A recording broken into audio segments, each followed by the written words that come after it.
office. I'm the Executive Director of the Lamoille County Planning Commission. And we're very pleased to be hosting this event with Michelle from Efficiency Vermont. Michelle will be sharing with us about 20 minutes worth of slides on programs and opportunities provided by Efficiency Vermont. So if you're ready, Michelle, do you want to take it away? Sure. I just also want to mention that this is going to be recorded and you'll be able to access it afterwards and share it along if you wanted to. So let me. Oh, I was supposed to say that. I was just, and okay. Alec Jones from our office is a person to contact if you need a copy. So please feel free to reach out to him. Thank you. Can everyone see my screen? Great. And I also want to mention that Alec is going to be monitoring the chat. So if people could use that to ask questions, we may answer some throughout the presentation, or we'll probably leave the bulk of them to the end. So I want to first thank the Lamoille County Planning Commission and their whole team for helping organize this webinar and helping getting the word out. It's fantastic to see so many people on this wanting to learn about ways to make themselves more comfortable at home and save some money.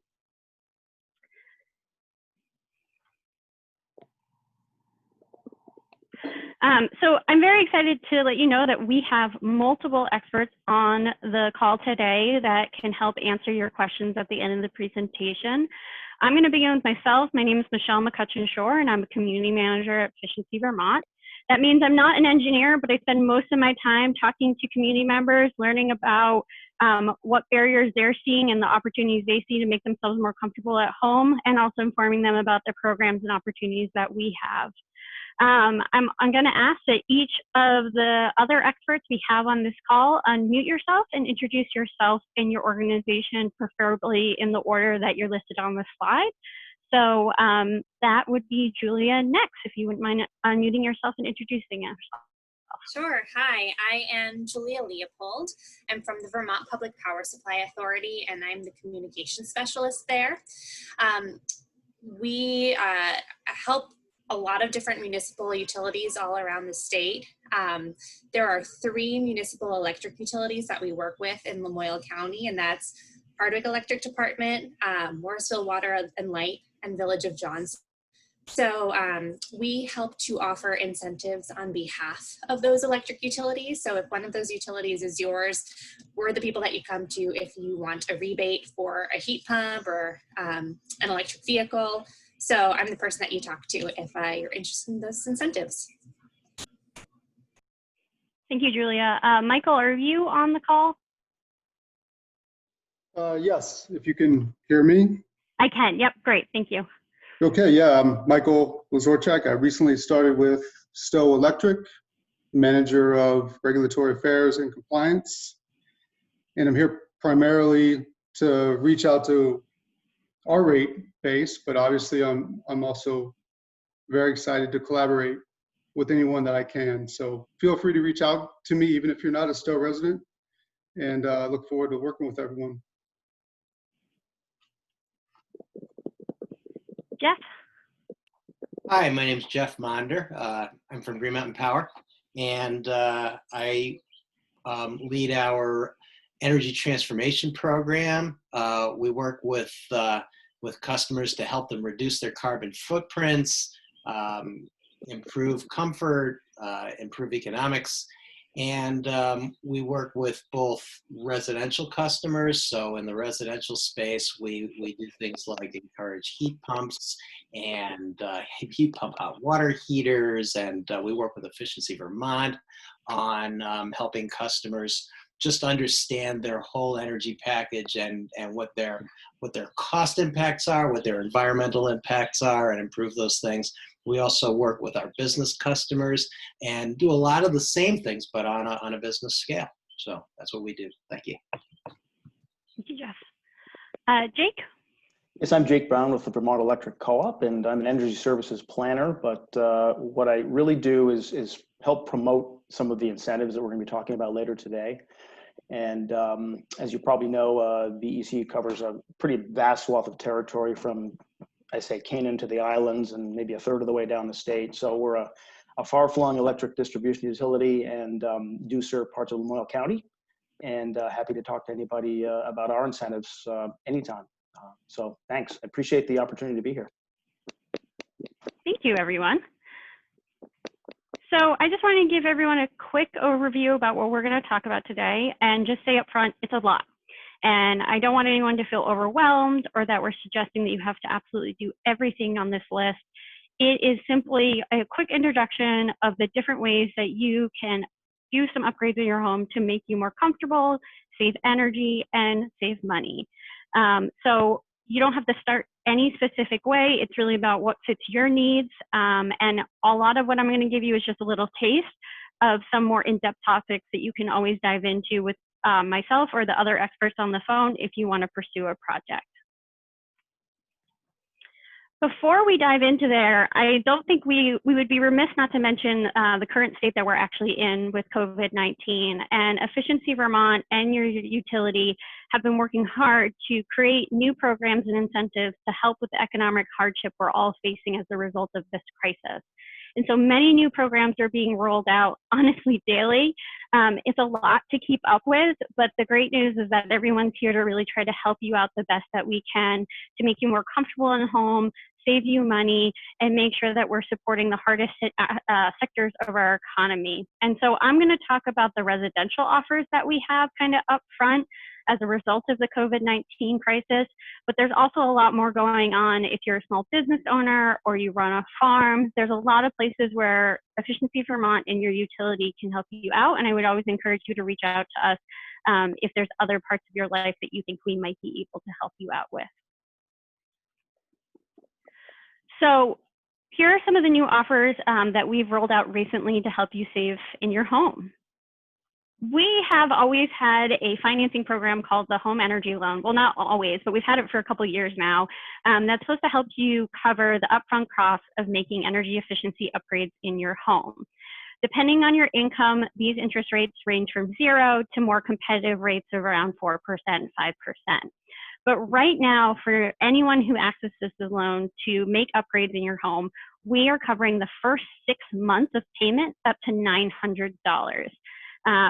We're hoping that this will help kickstart some projects for people, allow them to make some upgrades going into the winter when maybe they will be social distancing, maybe have to be in home a little bit more without such an astronomical payment right in front of them. So again, depending on your income level and how long of a loan you're taking out, you can start at 0% interest. There's no money up front, and there's no minimum cap, There's no minimum cap of like what you have to take out, and you can take up to $40,000 out. Next, Home Performance with Energy Star is a comprehensive weatherization program. And now through the end of August, we are offering 75% off up to $5,500 per project for Home Performance with Energy Star. So I'll talk a lot more about what this program is and what it means to comprehensively weatherize your home.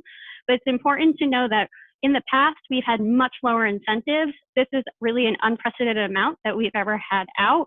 And it really is no better time if you believe your house is drafty and you feel like it could use some upgrades to make you more comfortable to pursue weatherization. And finally, we have $50 back on efficient appliances that support a healthy home for low and moderate income customers now through the end of August. So these are things such as a dehumidifier, air purifier. We have the list on our website, but it's just a little extra back to help you feel more comfortable at home during this time. Similar to these offers that Efficiency Vermont has rolled out, our utility partners have been incredible at really looking at holistically how they can also support their ratepayers and making similar upgrades.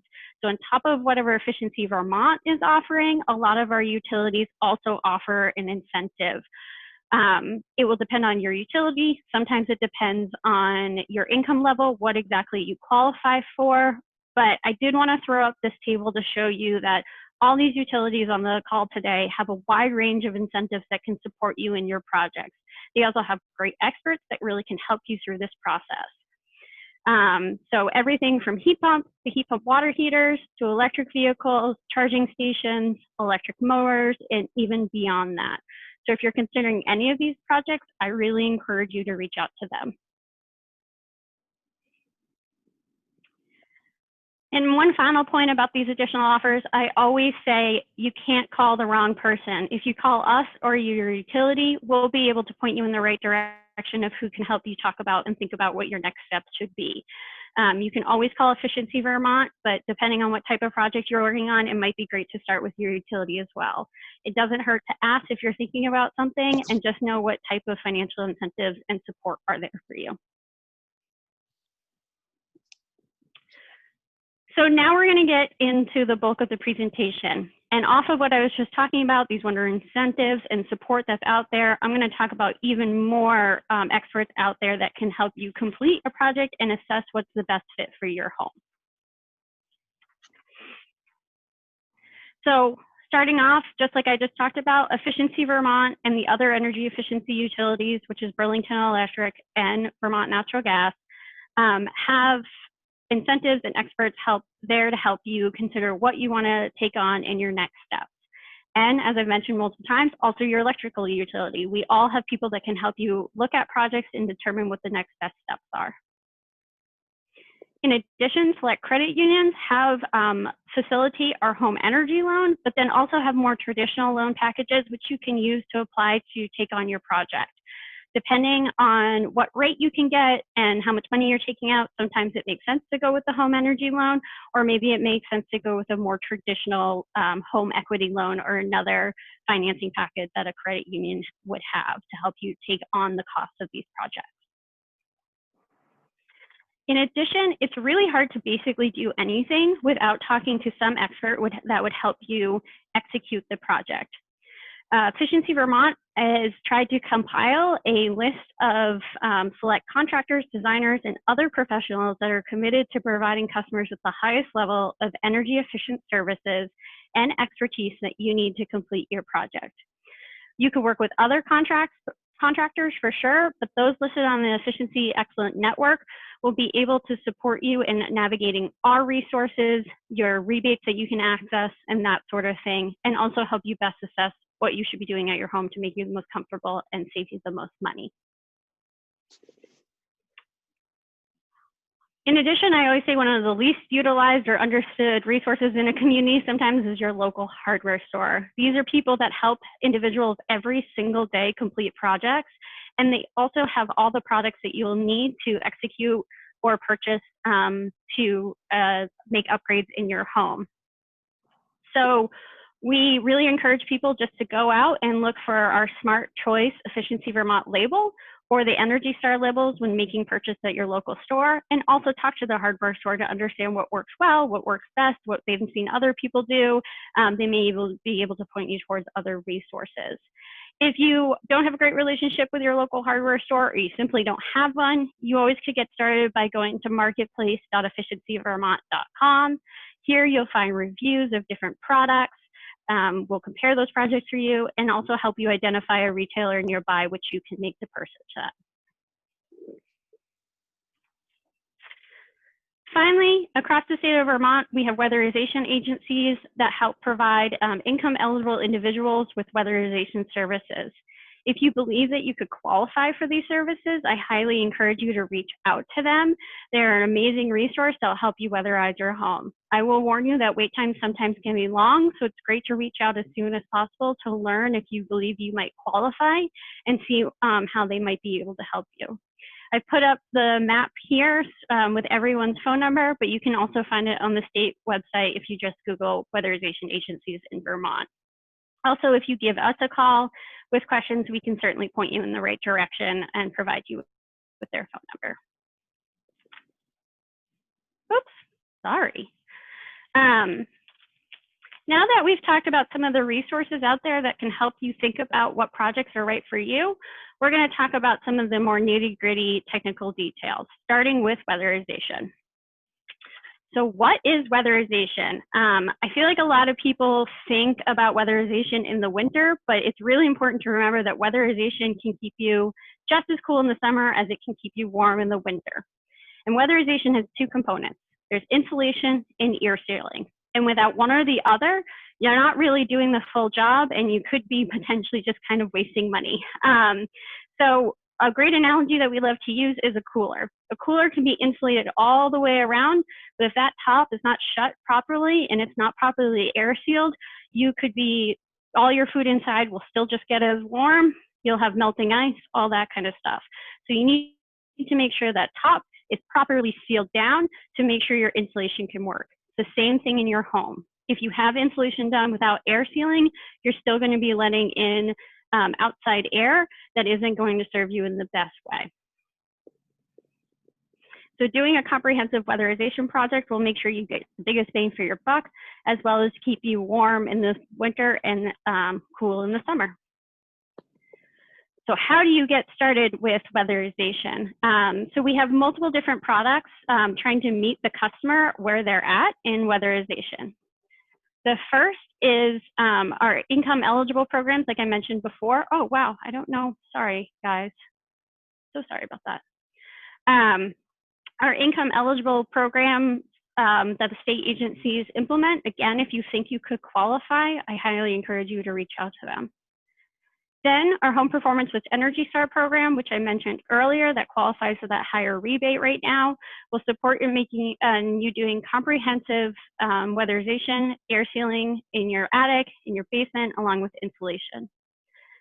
Also, for the more handy of us in Vermont, we have a do-it-yourself program where we will support with you with $100 to complete some basic weatherization upgrades to your home. I'll talk a little bit later about some of the specific things that you can do under the do-it-yourself program. So I know renting can be difficult in the way that you might feel a little out of control of your space. The good news is that we're here to help with your landlord. If they're interested in making upgrades to their home, we can offer all the same programs that we offer for individuals, along with our building performance program for buildings that have multiple units. So if you believe your house really needs air sealing and insulation, we encourage you to reach out to your landlord and mention that we have these programs available for them. So as I mentioned earlier, there's a difference between what we allow under DIY, do it yourself, and what we require a qualified contractor. I know for some people in Vermont, they want to do everything on their home on their own, which, you know, is your prerogative, but we do like to support qualified contractors and doing work that meets all the health and safety guidelines per the professional guidelines. Yeah. Oh, I think someone needs to be muted. Yeah, I'm on Zoom again. I can't mute. I don't know if someone else can mute him. Oh, there you go. So for do-it-yourself, weatherizing your windows, weatherizing your exterior doors, and insulating your pipes can still provide you with great upgrades to your home. But once you enter into the more comprehensive world of air sealing your attics and basement, we do require you work with a qualified contractor to access our rebates. So now we're going to talk about some ways to heat and cool your home. So heat pumps are great. They are a very efficient way of heating and cooling your home. They're powered by electricity, which is a great resource in Vermont because we have one of the cleanest grids in the nation. They're super efficient, which means you go further with every dollar you put into it. There are multiple types of heat pumps. The most common is a ductless heat pump that you'll see in this photo here. There's also heat pump hot water heaters to heat your water. And then there's two different types that you can use to actually tap off your current distribution system in your home: an air to water heat pump, which will replace a boiler, or essentially ducted heat pump, which will replace a fossil fuel system such as a natural gas furnace, a propane furnace, or an oil furnace. So heat pumps, you know, when I first started working on this, I had no idea how they work. They just kind of seemed like magic to me. But I've learned more of the science as I've been doing this, and it's pretty fascinating. So heat pumps are able, in even the coldest of temperature, to grab onto the warmest molecule outside, bring it into a compressor, through which takes a refrigerant to actually compress and heat that air, send it indoors where it's then released, and then it's then circulated back outside. They do this in a very efficient way, which means that with every 1 kilowatt hour of electricity that you put into the system, 3 outputs of heat is produced, which is pretty incredible. This is actually just kind of the opposite of a window air conditioning, like kind of the reverse of how that works. In the summer, it does the same thing, just backwards, with the ability to super efficiently air condition your home while dehumidifying, which for all of us with very wet basements, this is a very great thing in Vermont, I will say. In addition, that science is applied to a heat pump hot water heater that uses just 1 unit, so there's no outdoor component, to draw in air from your basement and heat your water. These water heaters are extremely efficient. They use about 1/3 to half of the electricity of a standard water heater, which can save you up to 66% in the heating cost of your water heating costs. They also will actively dehumidify the air around it. So if it's stored in your basement, some people don't store the hot water heaters in the basement, but for those of you who do, you may be able to reduce the use of a dehumidifier, which obviously saves you money year round. Hey, Michelle, there's a question in the chat. Yep. Someone said, we've already hired a contractor. How can we get him on the preferred list?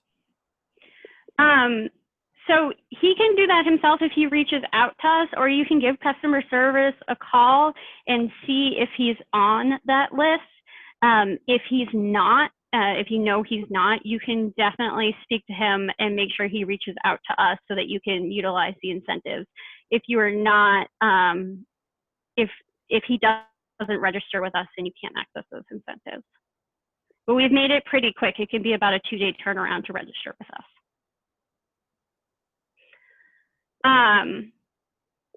So for heat pumps, as we mentioned earlier, there are great incentives out there right now, basically better than ever. So it's a great time if you ever have been considering it, or if you're sweating to death in your house as I am right now, I highly encourage you to consider one. I'm actually getting one installed in 2 weeks and I'm very excited. So just no better time to consider doing this because of the wonderful rebates from Efficiency Vermont and your utility. So considering so many people in Vermont heat with wood, we thought it would be good to discuss just some of our options for advanced wood heating. So what is advanced wood heating and why would you use it? So this is kind of going beyond the traditional wood stove. Advanced wood heating has efficient combustion, which means there's fewer particulate matter in your house, and it also requires less fuel. It's automatic, which means you're not putting logs on the fire like you would with a wood stove. It automatically processes that fuel through the system. Why use it? It supports the local economy. It's estimated that 80% of the money you spend on a fossil fuel system leaves our state. With wood heating, it's basically the opposite. 80% of that cost actually stays within the state. Wood also has experienced pretty stable prices for the last 10 years, unlike fossil fuel, which tends to fluctuate. And so you have a better ability to predict your pricing. In addition, most systems can be serviced by a bulk delivery system, meaning that it's easy and painless to use these systems. It's very similar to how you would get oil or propane delivered. So there's basically 2 different types of advanced wood heating. There's a boiler furnace, which would go in your basement and potentially tap onto your current system that you have right now to heat your home. Or it's a pellet stove, which kind of gives you all the benefits of a wood stove, but without having to tap into a chimney. The pellet stove would also go in the location that you're trying to heat, where the pellet boiler or furnace would go in your basement. Right now, there are rebates available from Efficiency Vermont, VEC, WEC, and Stowe Electric. DIPSA also offers incentives for pellet stoves on a case-by-case basis. And if you're just looking to upgrade your wood stove, Efficiency Vermont and WEC have rebates available. So it's also good to give us a call if you're just looking to upgrade your wood stove. So now that we've talked about different ways to heat your home, I'm going to talk quickly about some ways to control that heat. So we all have thermostats in our home, but they can range in how quote unquote smart they are. So what do we mean when thermostat is smart? It means it's programmable. You can set it and forget it. It will adjust to times that you have set for it. You can adjust it from away from your home. So if you changed up your schedule and you had it set to be at 70 during the winter and you actually don't need it there, you can actually change it from your smartphone. They also can be reactive. They can learn from your habits. Like if you're coming home every day at 5 and turning up the heat, it will learn to do it that own. And it'll also respond to the weather around it. So if it's cooler outside, it will then respond to that and set the temperature up higher. So switching to a smart thermostat not only saves you money by reducing the amount of energy that you're using to heat your home. We also have rebates from it for $100 back on the purchase of a smart thermostat. So I just talked about a lot, and it feels like a lot of big projects for most people, I'm sure. That being said, there's still some great little tips to keep you cool right now, particularly during this heat wave. Some of these might feel a little obvious, but I think they're helpful reminders. So taking advantage of your windows during the summer can really help change the way your home feels. So if there's a cool breeze, I always like to think about it, if it's cooler outside than my inside, I want to open that window. If it's hotter outside than inside, we switch that. So in my household, at night, we open up a lot of windows to utilize a cool breeze. When we wake up in the morning, we shut them all, and we actually shut all of our shades to keep the house cooler during the day. Delaying heat-producing tasks like laundry and washing your dishes can actually help keep down the temperature of your overall home, even if you're not in that one space. In particular, we like to advocate this for late evening, particularly past 9 p.m. And avoid using the oven. This might seem silly and obvious, but I think we all know how much that oven can crank up the temperature in our homes. And investing in a grill can really help you stay comfortable throughout the summer and produce delicious food. And one final note, I want to talk again about the home energy loan because I think this is important for people to know and understand in considering these projects because sometimes the upfront costs can be pretty overwhelming. So here on the left, I have the current loan terms for the home energy loan. We offer these in partnership with VCSCU, Opportunities Credit Union, and NeighborWorks of Western Vermont. As I mentioned earlier, there's no minimal loan amount, and you can borrow up to $40,000. In addition, right now, if you close before October 31st, Efficiency Vermont will cover the first 6 payments up until $900 for any home energy loan that is taken out.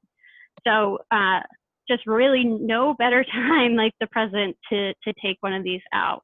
You can take a home energy loan to cover weatherization, heat pumps and hot water heaters, wood heating systems, and to cover many efficient appliances. So if you are going to want to use this to cover an appliance, I encourage you to specifically reach out to us beforehand to make sure that they're covered.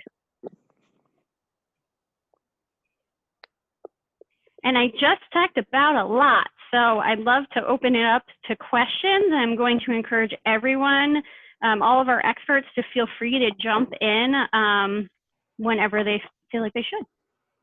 Michelle, there's another question from the chat. Yep. They asked, do you need Wi-Fi for the smart thermostat? It depends on which one you have. So for a Nest, yes, but there are ones that you can set, and if you don't have Wi-Fi, you're just not able to access it outside your home, but it at least can learn and fluctuate based on the schedule.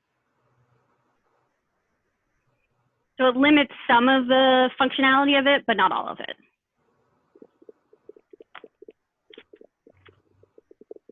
You mentioned the advantage of using a grill in the summertime. Mm-hmm. Is there rebates or support for getting grills? Not that I know of. That's a great question. But no, I don't believe there is. They do work great. Yeah.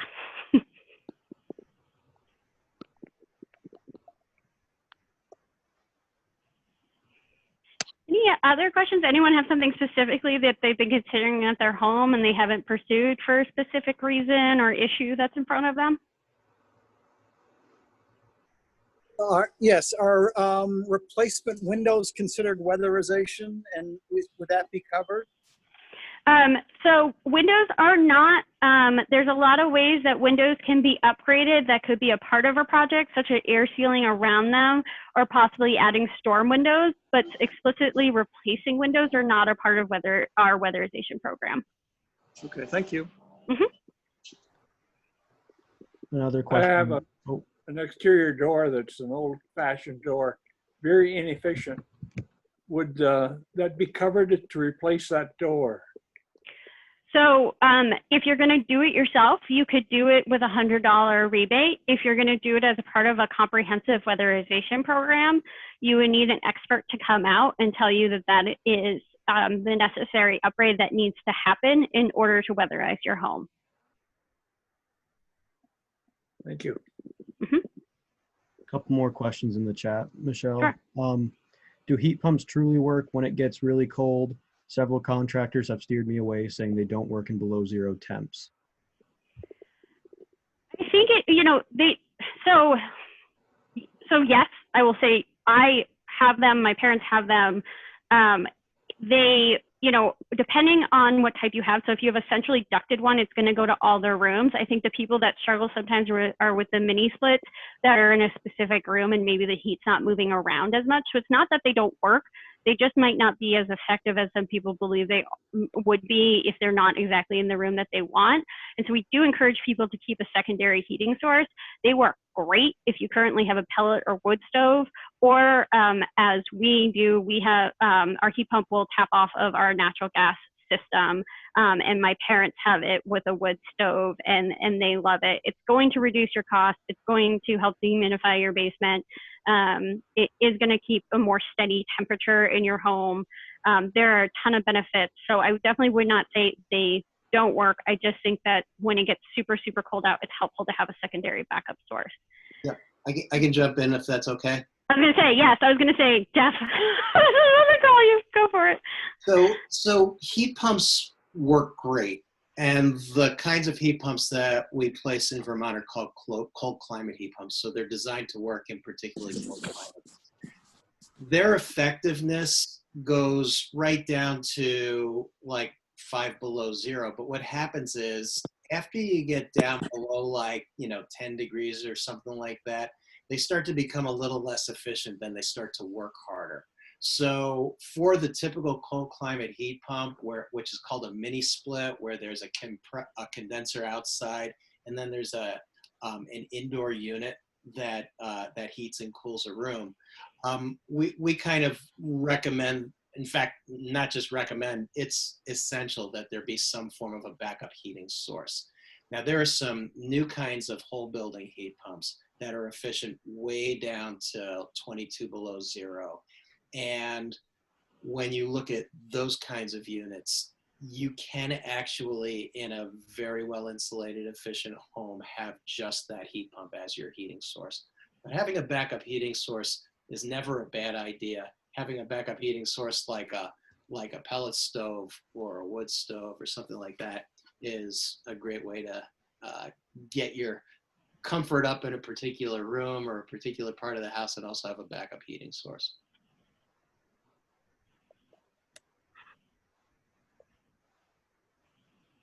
Sorry, I had to unmute, sorry. The VEC, I think one of the things that we all are interested in is weatherization first, and then heating, then our sort of a building envelope, and then our technologies.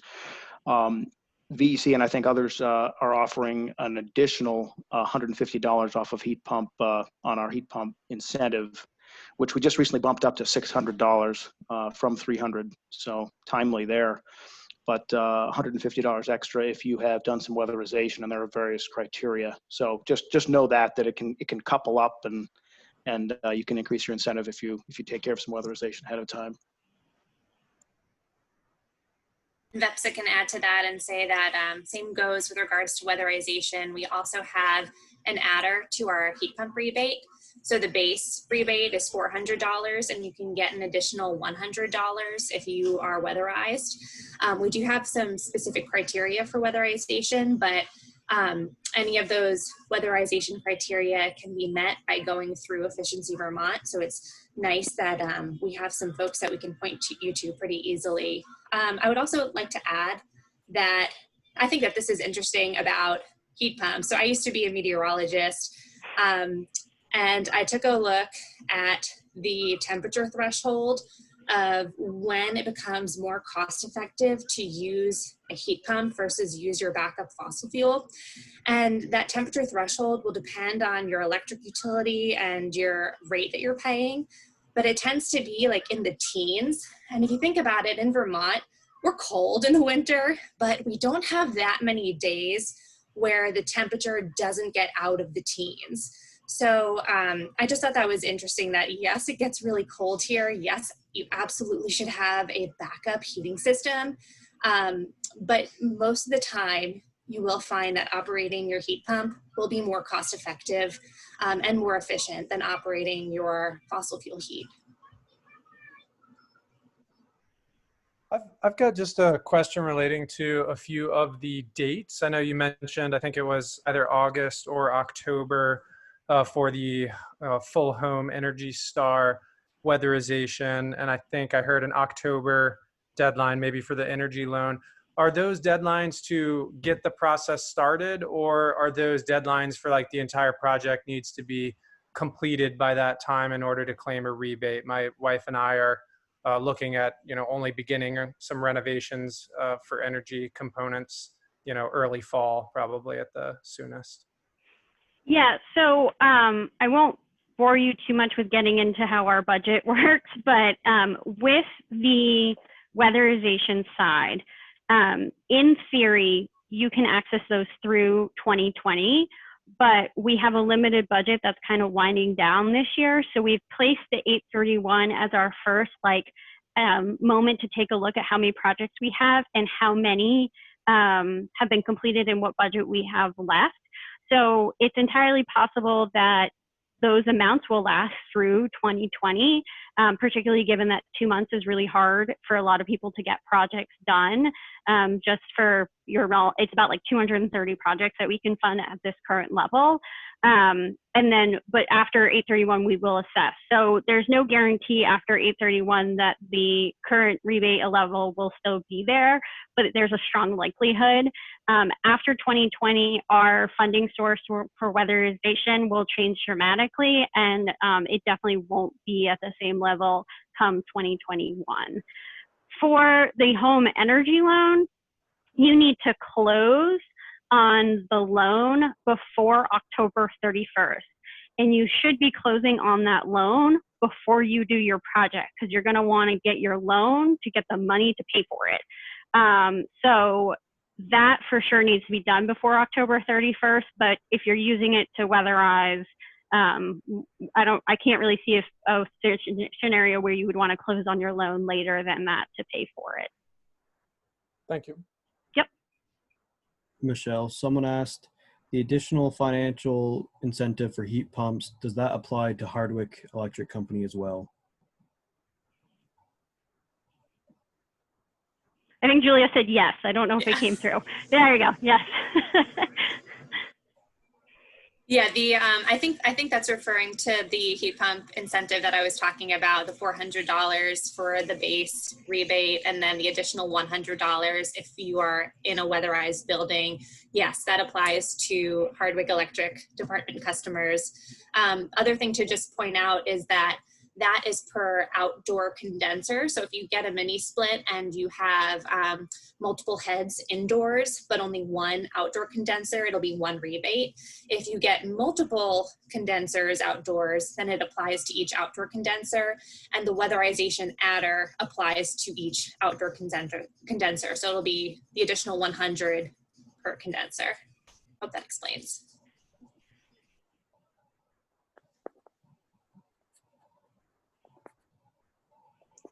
It's important to have a backup heating system, as someone pointed out, but we also need backup power systems, electricity. Is there any chance that you'll be offering energy storage, electric energy storage units, like the Tesla automotive batteries, for instance? Store both electricity and energy to heating your house? Yeah, I can speak to that a little bit. So Green Mountain Power has an energy storage program that is actually a tariff that we'll be doing on an annual basis, where we'll provide energy storage for up to 500 customers in a year. We launched it. The tariff got approved. We launched it just last week, and that program is actually full for this year. But the opportunity to get energy storage for your home and to use that as a backup energy source that can keep your heating system running during power outages is definitely an opportunity for customers. There's another opportunity that's also available to bring your own device, if you will. And in the bring your own device program, you can work with a third-party reseller of energy storage in the Vermont market, and also get some financial benefit for making those, for having that battery for your own purposes and making it available to Green Mountain Power to use during peak periods. So the way the cost of those batteries is paid for is Green Mountain Power will manage those batteries during certain periods for brief periods of time, and then all of the rest of the time they're charged up and available to provide backup power for you. I'm just curious on where are all these excess additional funds coming from for the additional rebates and just, I guess, where all the funds are coming from. So some of them, so I can speak towards Efficiency Vermont. For Efficiency Vermont, we are tapping into some of our more traditional resources, which is our EEU, and then also some money allocated from the legislature to help accelerate weatherization. So that's where. What does EEU mean? I'm sorry. Sorry, totally fair. Shouldn't use acronyms. I apologize. Okay. So on everyone's electricity bill, there is a energy efficiency charge, which we collect to implement these programs. So there is that traditional funding source. And then also we received additional funding from the legislature to implement weatherization programs. And I think it was 2 years ago. Yeah, and that we have no choice to pay those efficiency charges. Is that correct? That is correct. And why is that? I don't believe I would be the right person to get into the politics side of things. If you want me to point you in the direction of more one of our legislative policy experts, I'm happy to do that. I'm just not really the one that knows the ins and outs of those questions. So is Efficiency Vermont quasi-public, or is it, how does a person become a Efficiency Vermont employee? We are administrated by the nonprofit Vermont, VEIC. We just switched our name. So Efficiency Vermont, I can jump in a little bit. Efficiency Vermont is actually a regulated entity, and it's created by statute. So it is kind of built into Vermont law based on the belief in the importance of efficiency in the Vermont area, that it is worthwhile to have an efficiency utility. And so that is kind of the underlying logic for how Efficiency Vermont exists. I guess I wonder who are they answerable to? Are they answerable to the ratepayers? Absolutely. And so the Public Utility Commission over in the legislature oversees our program and regulates us based on markable deliverables that we have to hit yearly. It used to be that Efficiency Vermont was competitive. In other words, Efficiency Vermont didn't automatically have this. We're doing this kind of thing that you're doing now. I know for a few years ago, there was a competitive arrangement whereby people bid on being the Efficiency Vermont customer as a utility. Yeah, I believe, Jeff, you probably, you're a contract period. I think it's every 3 years. There is a regular bidded process that goes out to see. So Efficiency Vermont is the name of the program. VEIC is the nonprofit that had to go out to competitive bid to be able to implement the program. Yes. Okay. Well, thank you. Mm-hmm. So I guess if it's a nonprofit, why are there so many more funds? That strikes me as a little bit odd. Sounds like if there are more funds available, then that sounds to me there's more money is coming in than should be coming in. I wonder this is Liz. I wonder if it's not part of our conversation tonight, Paul, in terms of where VEIC or Vermont Efficiency is going, but more as to what is available to sponsors. So, well, I think it's important to. Well, I think we need to move on from the political aspect of it and on to what's available to people. And if you have questions associated with that, then bring them up with VEIC or Efficiency Vermont. Thank you. Or your local representative, probably. And I'm happy to put my email in the chat. I've been trying to answer some people's questions individually. If you want to email me with specific questions about that type of stuff, and I agree, I think it would be best to handle it offline, and we can discuss about it. Making sure I'm typing my email correct.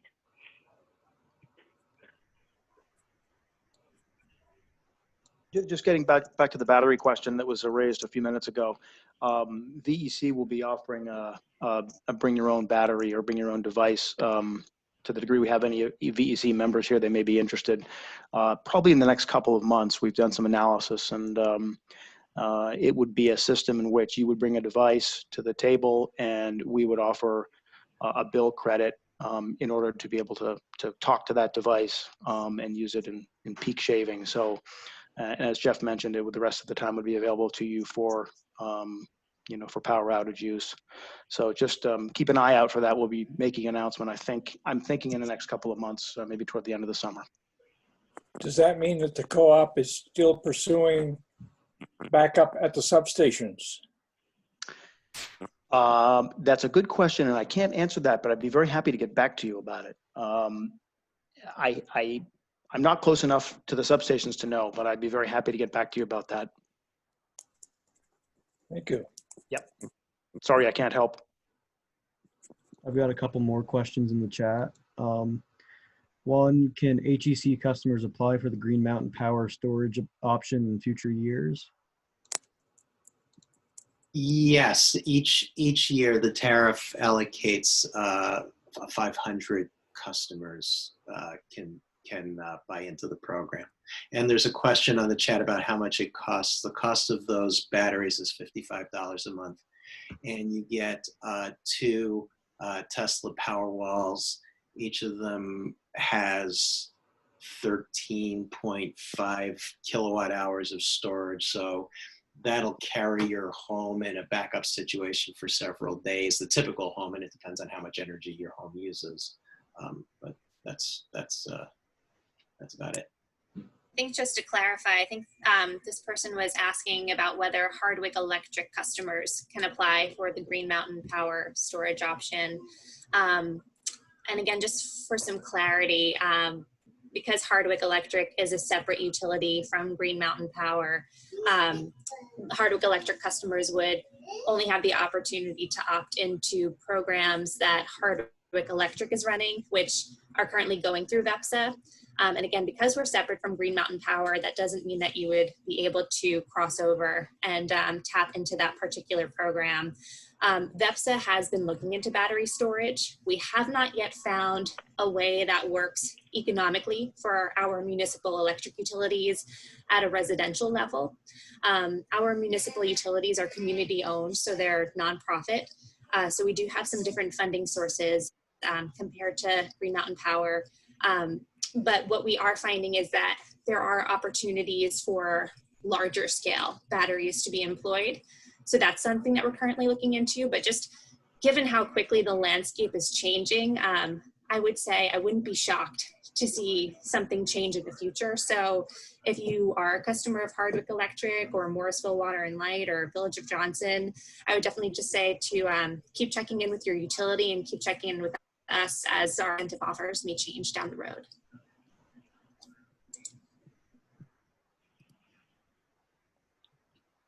Thank you, Julia. I missed that Hardwick piece. There's another question in here. So the money we pay and our small power company pays in subsidizing these batteries for wealthy folks, not Vermont, who are making lower wages. The program in GMP's case, and I'm sure in each of the distribution utilities cases, and all of these programs are designed to kind of have an internal return that allows those programs to pay for themselves so that they don't disadvantage customers that are not participating in those programs. So the battery program in Green Mountain Power's case has a net present value, if that makes any sense to anybody, that actually says that those batteries pay for themselves over the life of the battery so that nobody other than the person that's getting that battery is actually paying into that battery, and everybody else benefits from the existence of that battery on the grid.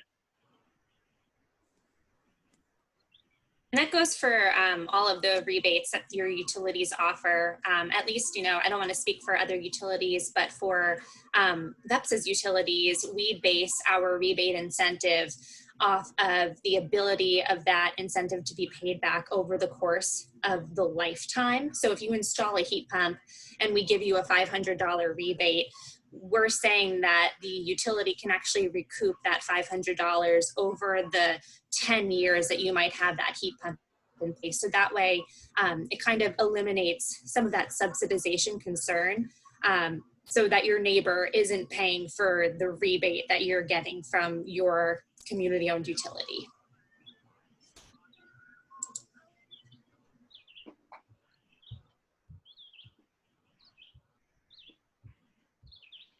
Well, we have like 5 minutes left. I don't know if, Tasha, you will have any final words that you want to wrap things up, or if anyone has any final questions about some of the rebates. Again, I always reiterate the best place to start is either calling your utility or calling Efficiency Vermont, so that we can help talk through your specific needs and what you're thinking about pursuing. Are there further questions? I really want to thank everybody who showed up to present today. And also, it's great to see so many members of the Lamoille community and beyond participate in this event. Again, as Michelle noted earlier, this has been recorded. And so anyone who'd like a copy, feel free to contact our office and we'll make sure to get that along to you. Thank you for your time, everyone. Thanks. Thank you. Thank you so much. Thank you, everyone, so much. It's so wonderful. So many people signed on. Thank you. Having us. Thanks, guys. Thanks for having us. Thank you.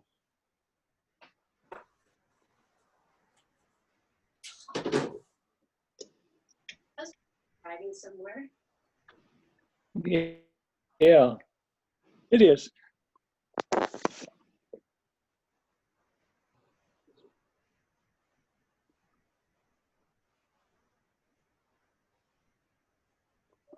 Didn't see Lee at all. All right, thanks, Tasha. I think when I leave, everyone will get kicked, it looks like. So thanks. Thanks so much, Alec.